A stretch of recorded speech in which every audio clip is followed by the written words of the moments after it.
Bismillahirrahmanirrahim. Alhamdulillahilladzi ta'azzaza bil qudrati wal baqa wa qahara al ibada bil mauti wal fana. Ashhadu an la ilaha illallah wahdahu la syarika lahu ahlul majdi was sana. Wa ashhadu anna sayyidana Muhammadan abduhu wa rasuluhu sahibul liwa. Allahumma salli wa sallim wa barik ala nabi sahibir rida Sayyidina wa maulana Muhammadin imamil anbiya wa ala alihi wa ashabihi wal atqiya amma ba'd. Yang kita hormati dan kita cintai para habaib, para alim ulama, muhibbin hadirin hadirat rahimakumullah. Puji syukur selalu kita haturkan kehadirat Allah Subhanahu wa taala, yang mana dengan segala pertolongan dan anugerahnya kita kembali dapat berkumpul bersama-sama di majelis yang penuh berkah ini. Kemudian tidak lupa pula salawat dan salam kepada baginda kita, junjungan kita Nabi besar Muhammad sallallahu alaihi wasallam, dan juga kepada para sahabat, keluarga, zuriat dan pengikut beliau ila yaumil qiyamah. Para muhibbin rahimakumullah, masih kita membicarakan tentang nama Allah Al-Baqi. Pada minggu yang terdahulu disebutkan bahwa al-mu'min bismillahil baqi ayyusiral akhirah 'ala dunya li'annaha khairu wa abqa. Orang yang percaya, beriman, meyakini dengan nama Allah Al-Baqi yang maha kekal, maha abadi. Orang yang beriman itu bahwa dia mengutamakan akhirat atas dunia, karena mana akhirat itu lebih baik dan lebih kekal. Mengutamakan akhirat terhadap dunia tidak lain adalah dengan memperbanyak ibadah, memperbanyak ketaatan kepada Allah Subhanahu wa taala. Semakin banyak amal ibadah kita, berarti kita semakin mengutamakan akhirat daripada dunia. Namun ibadah yang banyak kita lakukan, ibadah mulai dari sembahyang, puasa, membaca Al-Quran dan sebagainya, yang kita lakukan itu akan tidak begitu berarti di sisi Allah Subhanahu wa taala, akan tidak begitu bernilai di sisi Allah apabila kita ini masih mempunyai diri yang kotor. Kita masih tidak berpakaian dengan pakaian yang bagus, pakaian yang indah. Oleh karena itu firman Allah Subhanahu wa taala dalam Al-Qur'an yang berbunyi qad aflaha man tazakka wa dzakara asma rabbih fa shalla. Qad aflaha man tazakka, beruntung orang yang membersihkan dirinya dari segala sifat yang tercela. Wa dzakara asma rabbih, wa dzakara asma rabbih, kemudian dia menyebut nama Tuhannya, artinya dia memperhiasi dirinya dengan sifat-sifat yang baik. Fasalla, maka dia sembahyang, maka dia beribadah. Nah, begitulah Allah mengatakan bahwa yang beruntung itu adalah orang yang membersihkan diri, memperhiasi diri, lalu beribadah kepadanya. Para muhibbin rahimakumullah, kita ambil contoh dalam kehidupan kita sehari-hari. Andai kata kita disurungi orang makanan, andai kata kita disurungi orang makanan yang lezat, nah pemakanan yang nyaman, kita ambil contoh soto nang nyaman, tapi soto nang nyaman, nang ada satinya, salangkapnya di talam itu. Nah, tapi nang tukang surung nih orangnya merigat, nang tukang surung nih awaknya bercelumur lawan kotor, muntulnya babau, tangannya rigat. Tamakanlah kira kita surungan nang nyaman tadi, kalau nang kayak itu orangnya nang menyurung. Tapi kalau andai kata nang tukang surung ini orangnya bersih, pakaiannya bagus, baunya harum, walaupun nang disurungnya nasi bungkus, insya Allah tak makan. Satu contoh yang mendekatkan kepada paham kita terhadap Allah Subhanahu wa ta'ala. Bila mana kita punya diri yang bersih, pakaian sifat yang bagus, walaupun sedikit amal ibadah kita berkenan di sisi Allah Subhanahu wa ta'ala. Walaupun segunung amal ibadah yang kita lakukan, tapi selama ini kita masih bercelumur dengan kemaksiatan, kita bercelumur dengan kotoran-kotoran dosa, tentu Allah tidak akan berkenan menerima amal ibadah itu. Demikian kurang lebih contoh untuk mendekatkan paham kita kepada masalah ini. Para muhibbin rahimakumullah, pada minggu yang dahulu disebutkan bahwa 7 sifat yang utama, 7 sifat yang merupakan sumber malapetaka yang mesti dibersihkan pada diri kita masing-masing. Syirik, menyekutukan Allah, riya, kemudian ujub, kemudian sombong, yang kelima tama, yang keenam iri dengki, yang ketujuh merasa aman daripada perdaya Allah Subhanahu wa ta'ala. 7 sifat itu kita bersihkan daripada diri kita, berarti kita sudah tazakka, sudah membersihkan diri. Setiap diri yang sudah bersih itu bisa diberi pakaian, perhiasan. Wa dzakara asma rabbih. Syirik kita hilangkan daripada diri kita. Begitu syirik hilang daripada diri kita, pakaiannya apa? Pakaian diri, tauhid. Syirik dibuang, ganti dengan tauhid. Tauhid ini adalah sesuatu yang berhubungan dengan akidah, dengan keyakinan atau hakikat.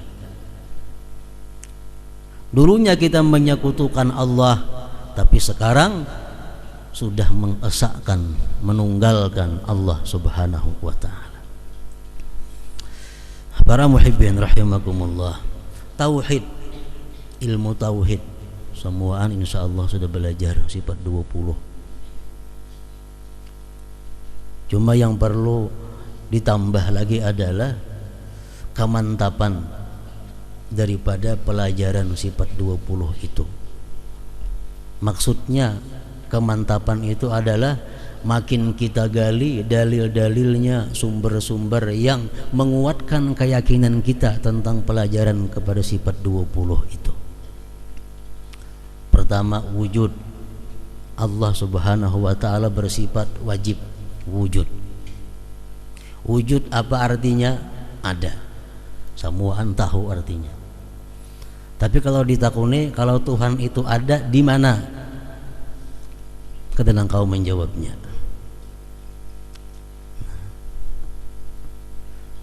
Tuhan wajib ada. Itu dalam ilmu tauhid. Kalau ada orang bertakun lawan kita, kalau Tuhan itu ada, di mana adanya? Supaya kawa diterima oleh akal. Mungkin kita bertanya dengan diri kita sendiri, Allah Ta'ala itu ada, tapi di mana adanya? Nyaman didatangi. Semacam pertanyaan kita.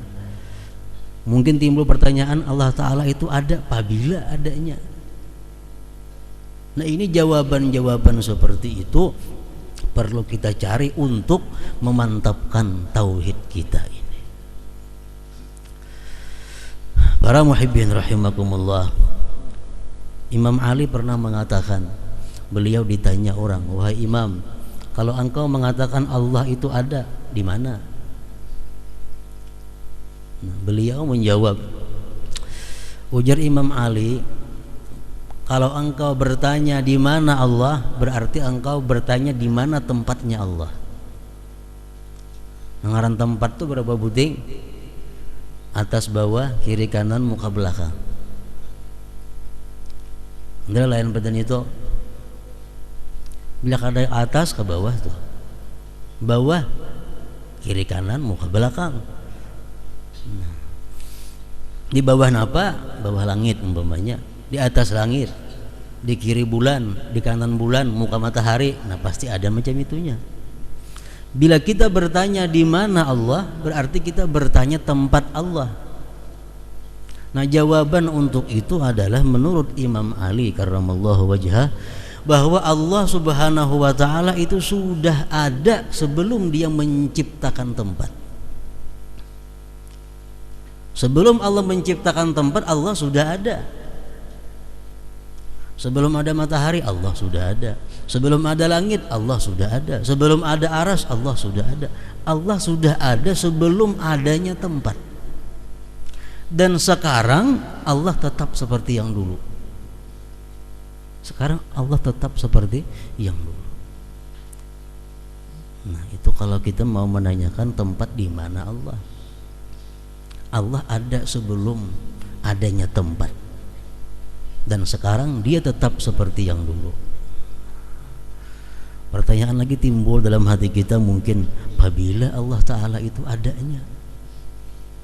Bila kita menakunakan itu, berarti kita menakunakan masa. Apabila Allah Ta'ala itu adanya tanggal berapa, Allah Ta'ala itu adanya tahun berapa.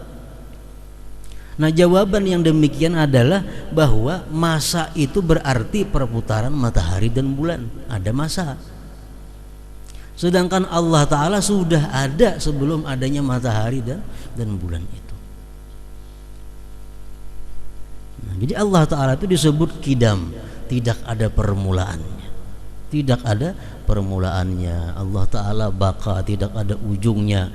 Allah Ta'ala mukhalafatuhu lil hawadis, bersalahan bagi yang berharu. Allah Ta'ala qiyamuhu binafsih, berdiri sendiri. Allah arti berdiri sendiri, kada perlu kepada siapapun. Allah kada perlu kepada siapapun. Kita beribadah, kita kada beribadah, Allah kada peduli. Allah kada membutuhkan ibadah kita. Allah kada membutuhkan doa kita. Allah kada membutuhkan zikir kita. Qiyamuhu binafsih. Allah wahdaniyat asa. Asa nang apa? Asa pada fi'ilnya, asa pada sifatnya, asa pada zatnya. Kudrat, iradat, ilmu, hayat, sama, basar, kalam. Nah itu sifat 20 itu adalah merupakan bagian daripada ilmu tauhid yang memperhiasi diri kita sesudah kita hilangkan syirik, menyekutukan Allah subhanahu wa ta'ala tadi. Para muhibbin rahimakumullah, kayak apa cara memantapkan tauhid yang ada pada diri kita? Sifat 20 berapa kali tamat sudah belajar? Tamat ulangi. Nah, memantapkan tauhid itu ada dua cara supaya tauhid itu mantap dan berbuah. Caranya apa? Yang pertama, kasratut tafakkur, banyak berzikir, berfikir, banyak berfikir. Berpikir nang apa dipikirkan? Berpikir tentang kejadian diri kita sendiri. Pikirkan diri kita seorang nih. Yang kedua, memperkuat tauhid itu adalah kasratul zikir, banyak berzikir la ilaha illallah. Nah, itu dua perkara itu merupakan merawat menjaga ibarat pohon yang kita tanam. Tauhid, ilmu pelajaran sifat 20 kita tanam dalam hati kita, kita rawat, kita haragu supaya berbuah berkembang, kita rawat dengan perbanyak fikir dan zikir. Kita pikirkan diri kita, asal kada ada, sekarang ada. Nah, malam sihat, hari ini uyuh. Semalam berduit, hari ini kada. Siapa yang mengatur ini? Nah, kada kau mengatur itu, tentu ada yang maha mengatur. Kalau kita ulang-ulang memikirkan yang demikian, kita akan menemukan yang maha mengatur itu. Nah itu fikir. Lawan zikir banyaki, tauhid kita akan tumbuh, berkembang dan berbuah. Nah buah tauhid nang apa? Oleh para ulama disebutkan buah tauhid itu ada 5. Nah, pertama syuhudul af'al, yang kedua syuhudus sifat, yang ketiga syuhudul zat, yang keempat syuhudul kasrah bil wahdah, yang kelima syuhudul wahdah bil kasrah. Itu buah daripada ilmu tauhid. Nah, dari 5 macam buah tauhid itu minimal 1 nang kita miliki. Nang mana? Syuhudul af'al. Ini paling minimal. Bila kita dapatkan itu, kita tergolong ashabul yamin. Ashabul yamin. Syuhudul af'al itu minimal buah tauhid yang kita dapatkan. Jadi belajar ilmu tauhid sifat 20, kemudian dirawat dengan banyak berpikir tentang kejadian diri, banyak berzikir la ilaha illallah, akan berbuah 5 perkara. Buah yang pertama yang mesti kita dapatkan adalah syuhudul af'al, menyaksikan fi'il, perbuatan-perbuatan. Maksudnya apa? La nara fi'lan fil kaun illa fi'alallah. Kita tidak melihat satu perbuatan di dalam alam semesta ini melainkan hanya satu perbuatan Allah Subhanahu wa ta'ala. Baik itu daripada diri kita, baik daripada orang lain, baik itu satu kebaikan atau satu kejahatan, semuaan adalah fi'ilnya Allah Subhanahu wa ta'ala. Itu buah yang pertama. Sangat indah dan sangat mulia apabila sudah kita bisa menerapkan dalam diri kita bahwa kita kadang melihat sesuatu perbuatan melainkan itu perbuatan Allah Subhanahu wa ta'ala. Anas bin Malik pernah berkata, berpuluh-puluh tahun aku berkhadam dengan Rasulullah, berpuluh-puluh tahun aku berbakti kepada Rasulullah, berkhadam, membantu Rasulullah. Kada pernah Rasulullah itu menyalahkan perbuatanku yang sudah aku lakukan. Bahasa kita apa? Kada pernah meniwas sesuatu yang sudah terjadi. Kita meniwas sesuatu yang sudah terjadi, kada akan bisa mengembalikan kepada semula. Ini apa untungnya meniwas itu? Rasulullah kada pernah meniwas aku, ujar Anas. Kenapa? Sebabnya karena Rasulullah memandang bahwa tidak ada perbuatan dalam alam semesta ini melainkan fi'lullah, fi'il Allah Subhanahu wa ta'ala. Nah, itu buah yang minimal kita miliki dengan tauhid. Bila kita dapat itu, tergolong ashabul yamin.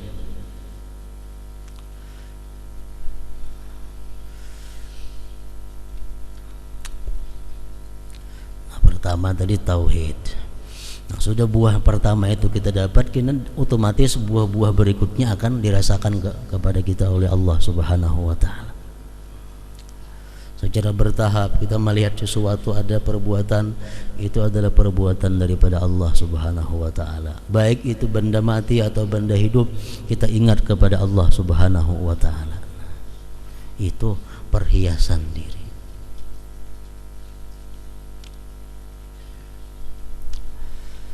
Jadi kalau kita misalnya menyuruh seseorang, sudah kita beri arahan, kena ke ini, ke ini, ke ini, ke ini, ke ini, ke ini.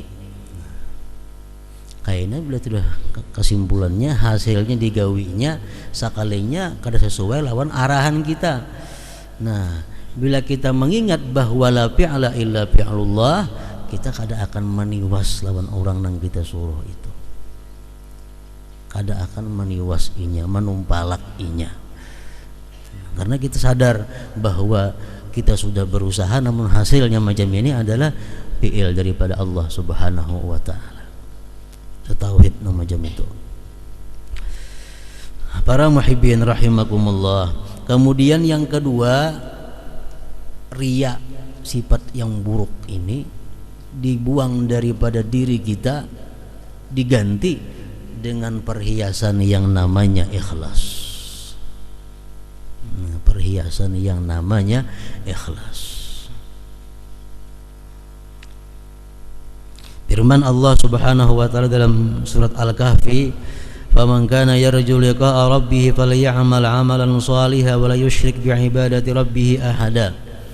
Jadi Tuhan, siapa hendak berjumpa denganku di akhirat nantinya, hendak berjumpa denganku, hendaklah dia beramal saleh dan tidak menyekutukan dengan ibadah itu kepada seseorang jiwa pun.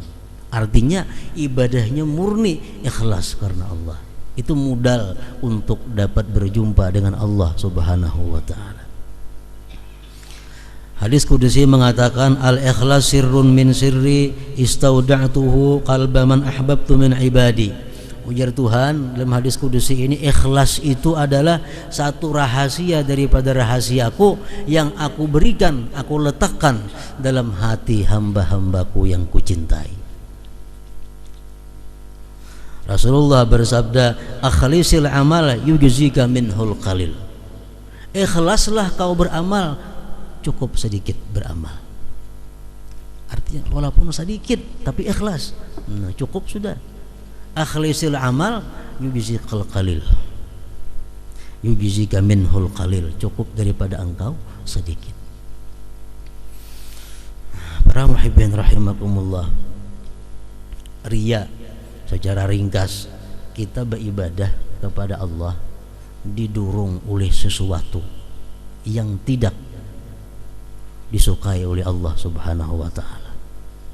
Kita beribadah didorong oleh makhluk Allah. Kita beribadah karena sesuatu makhluk Allah. Itu ngarannya adalah riya. Memberi orang tujuan supaya dipuji orang, itu riya.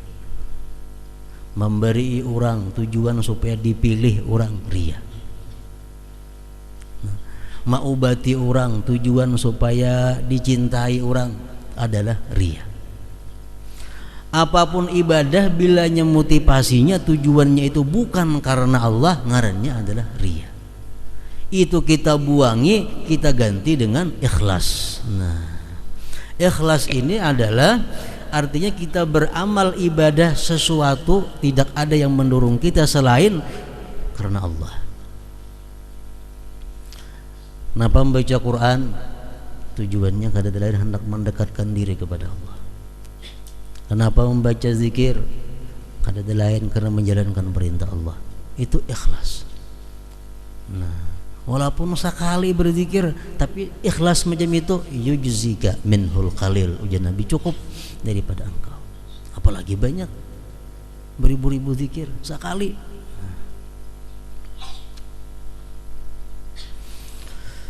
Ikhlas ini ada 3 tingkatan. Ada ikhlas yang 100%. Orang melakukan sembahyang, orang melakukan ibadah, orang melakukan menuntut ilmu semata-mata karena menjunjung perintah Allah. Kada ada yang lainnya. Sedikit pun kada ada yang lain. Nah, ini artinya ikhlas yang murni. Bangun malam sembahyang tahajud. Kenapa garang maka kepingin sembahyang tahajud malam? Kenapa tergerak maka hendak sembahyang tahajud malam? Kenapa? Karena Al-Quran menyuruh, Allah menyuruh, Allah cinta orang yang tahajud. Jadi aku tahajud tujuan tahajud, tujuan lain kada ada. Nah, itu artinya ikhlas. Itu adalah ikhlas. Jadi ikhlasnya hubungannya dengan ibadah. Kenapa membaca Quran? Kenapa menuntut ilmu? Kenapa ke majelis taklim? Kada ada tujuan apa-apa selain hanya untuk menuntut ilmu, menjunjung perintah Allah. Tujuan lain kada ada menuntut ilmu. Selajur menyelajur kada ada menuntut ilmu. Tujuanku turun menuntut ilmu cuma satu, menjunjung perintah Allah, titik. Hingga situ ikhlas orangnya. Yang selajur mengilangi kawan, selajur itu, selajur kebanyakan campurannya. Nah, ikhlas kan tidak ada tujuan lain, cuma satu, menjunjung perintah Allah atau mendekatkan diri kepada Allah. Itu nomor 1. Yang nomor 2, masih dimasukkan ikhlas. Orang yang beribadah kepada Allah karena mengharapkan surga Allah atau takut terhadap neraka Allah. Kenapa kita mengaji? Waduh, ini kada mengaji masuk neraka kita mati. Kenapa sembahyang? Waduh, ini kada sembahyang masuk neraka mati, dikubur, disiksa. Nah, kalau kita macam itu, motivasi beramal termasuk ikhlas. Termasuk ikhlas. Walaupun nomor 2 ikhlasnya. bersedekah. Kenapa bersedekah? Dan aku ke surga. Ketujuh bersedekah untuk melindungi aku daripada api neraka. Itu tujuanku bersedekah, kada ada yang lain. Itu ikhlas juga ngarannya, cuma nang nomor 2. Nang nomor 3 masih dikatakan ikhlas. Orang yang bersedekah, contohnya kita ambil sedekah. Orang yang bersedekah karena menjunjung perintah Allah, tapi ada sedikit tabuat hendak dipuji orang. Tapi aku andai kata-kata dipuji orang, tetap aku bersedekah. Nah, ini masuk ikhlas juga ngarannya, walaupun bercampur sedikit. Asal campurannya jangan banyak.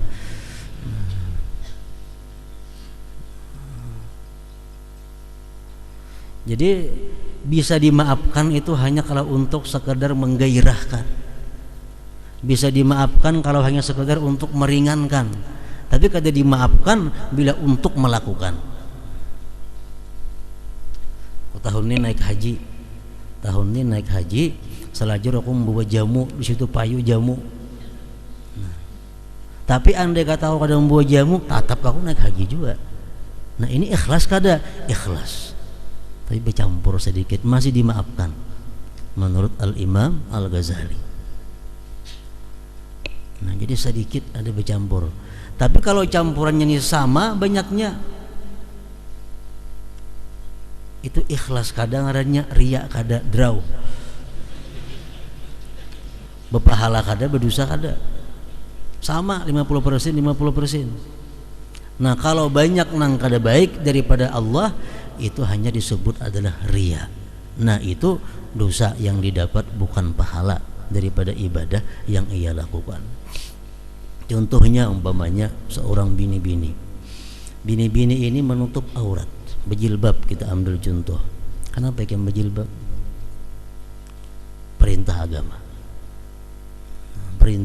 agama, berarti ini ikhlas. Kenapa ikan berjilbab? Ketakutan kita dalam neraka, bila kada berjilbab rambutku dibakar neraka, digantung di neraka. Jadi aku mesti berjilbab, ikhlas. Yang ketiga, kenapa ikan berjilbab? Ini perintah Allah, dan supaya aku dianggap orang perempuan yang salihah umpamanya. Tapi nang anggapannya sedikit saja. Nang banyaknya berjilbab ini karena Allah, dan supaya aku dianggap perempuan yang adil. Nah, apabila dianggap perempuan yang adil, salihah ini kada banyak, banyak karena Allahnya, itu masih ikhlas sebenarnya. Nah, jadi ikhlas ada 3 macam tadi.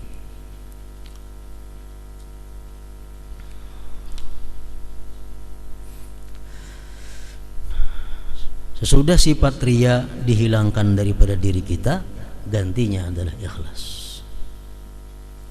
Kalau kita sudah beramal ibadah ini, kita bertauhid, nang mantap berbuah tadi tauhidnya, dan lagi ikhlas, itu semuaan adalah perhiasan kita.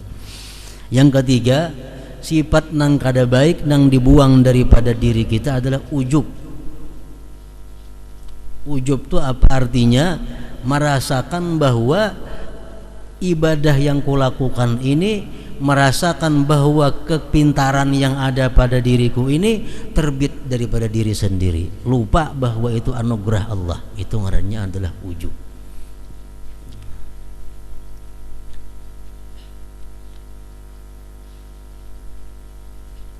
Nah, lawanannya apa? Kalau ujub ini kita hilangkan, gantiannya zikrul minnah lillahi ta'ala, menyebut nikmat, mengingat nikmat Allah ta'ala. Kita disunatkan setiap kali tuntung beribadah mengingat nikmat Allah, dan kita wajib mengingat nikmat Allah sesudah beribadah bila timbul ada dorongan ujub.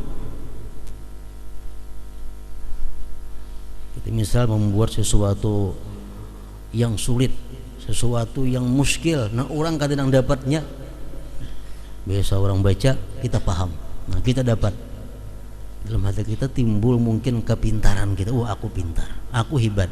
Kalau timbul macam itu, kita wajib mengingatkan bahwa aku bisa demikian adalah anugerah Allah. Nah itu ngarannya zikrul minnah. Bila dorongan ujub tuh kadada sesudah kita melakukan ibadah, sunat kita mengingat nikmat Allah yang ada pada diri kita. Itu zikrul minnah ngarannya. Hati kita kadang-kadang merasa mungkin sesudah beribadah kita merasa jadi orang yang bersih. Sudah kita tuntung beribadah semalaman, subuh mungkin merasa orang yang bersih. Nah, saat itu kita wajib mengingat bahwa kita bisa beribadah itu karena ditolong Allah, supaya jangan jadi orang yang menganggap dirinya bersih. Dalam kitab Sirajut Talibin disebutkan satu cerita. Orang dahulu beribadah 70 tahun di dalam gua. Pekerjaan dunia kadada ibadah melulu 70 tahun. Satu hari ini si abid berdoa kepada Allah, berdoa lawan Tuhan. Tontong berdoa, doanya kada kabul. Doanya kada kabul, kada diterima Allah. Begitu doanya kada kabul, si abid ini sakit hati. Sakitnya aku hati, doa aku kada dikabulkan Tuhan. Barangkali aku ini masih kotor. Barangkali aku ini masih hina di sisi Allah. Barangkali aku masih banyak dosa daripada kebaikanku. Itulah sebabnya doa aku kata dikabulkan Allah. Mengakui demikian, Allah turunkan malaikat dalam bentuk laki-laki kepada si abid tadi. Malaikat itu berkata, wahai abid, bahwa perasaan ikam yang demikian tadi lebih baik daripada ibadah kamu yang 70 tahun itu. Menyadari begitu doanya kada kabul, nya sadar, wah aku sakit hati doa aku kada kabul. Barangkali aku ini masih banyak dosa di sisi Allah, masih banyak salahnya di sisi Allah, masih kotor di sisi Allah. Nah, beberapa detik yang demikian lebih utama di sisi Allah daripada ibadah yang 70 tahun itu. Makanya ada hadis yang mengatakan tafakkur sa'ah khairun min ibadah 70 sanah atau kama qala. Tafakkur sesaat itu bisa lebih mulia daripada ibadah 70 tahun. Kita tafakur macam tadi. Tiap hari kita beribadah kadang mengingat nikmat-nikmat Allah. Tiap hari kita beribadah kadang kita merasa kekurangan diri, kadang merasa kekotoran diri. Atau saat kita merenung, atau saat kita duduk tafakur, kita rasakan kekurangan kita, rasakan dosa-dosa kita. Nah, perasaan yang satu matni itu lebih afdal daripada ibadah-ibadah yang kada ada tafakurnya. Nah, jadi itu adalah ujub, wajib kita buangi.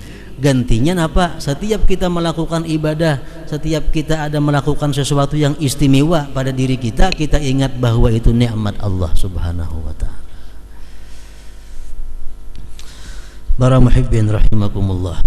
Dalam hadis qudsi disebutkan Allah berfirman kepada Nabi kita, qul lil qawi la yu'jibannaka quwwatuk fa in a'jabatka quwwatuk fadfa'il maut. Biar Tuhan wahai Muhammad sampaikan kepada orang yang kuat, yang gagah perkasa, sampaikan kepada dia, jikalau ujub engkau dengan kekuatan engkau, tolak kematian kalau ikam bisa. Mereka untuk bujur-bujur kuat, coba pang tulak kematian kawalah, datang Israel. Amun kada kawa kada usah ujub dengan kekuatan engkau. Wa qul lil alim la yu'jibannaka ilmuk fa in a'jabaka ilmuk fa akhbirni mata ajaluk. Katakan kepada orang-orang yang cerdik, pandai, yang alim, janganlah kamu ujub dengan ilmu kamu. Jangan merasa bangga dengan ilmu kamu. Kalau kamu merasa pintar, merasa alim, kabarkan kepadaku tanggal berapa ikam mati. Tahulah apabila kita mati. Orang pintar pasti tahu. Nah, berarti kada pintar kita. Wa qul lil ghani la yu'jibannaka maluka wa ghinak fa in a'jabak fa at'im khalaqi ghadaan wahida. Katakan kepada orang-orang kaya, jangan ujub dengan kekayaan yang ada pada engkau. Kalau engkau merasa ujub dengan kekayaan engkau, coba beri makani seluruh makhlukku sehari aja. Sekali makan pagi sangguplah. Siapa yang sugih-sugih ini merasa hebat dengan kesugihannya, sangguplah memberi makanan seluruh dunia, sekali makan aja terima habis harta yang ada. Nah, jadi kunci daripada menghilangkan ujub di dalam diri kita ini adalah mengingat nikmat Allah Subhanahu wa taala. Orang nang bungas, orang nang alim, orang nang kaya, orang nang kuat, orang nang ahli ibadah itu mudah didatangi oleh merasa ujub itu. Nah, orang nang bungas begitu baca rabin, bungasnya aku di hati nih. Umpamanya nakasih ingat. Ini adalah nikmat Allah Subhanahu wa taala. Ini ampun Tuhan, ini pemberian Tuhan supaya kada ujub. Orang nang pintar begitu membaca buku, membaca kitab nang alih-alih dapat, bah aku pintar. Nakasih ingat bahwa kepintaran itu adalah anugerah Allah Subhanahu wa taala. Itu memakayani diri dengan sifat yang terpuji ngarannya. Nah, para muhibbin rahimakumullah. Mudah-mudahan Allah Subhanahu wa taala memberikan kita kekuatan, selalu perlindungan daripada segala sesuatu yang menjauhkan daripadanya. Wa ila hadratin Nabi sallallahu alaihi wasallam al-Fatihah.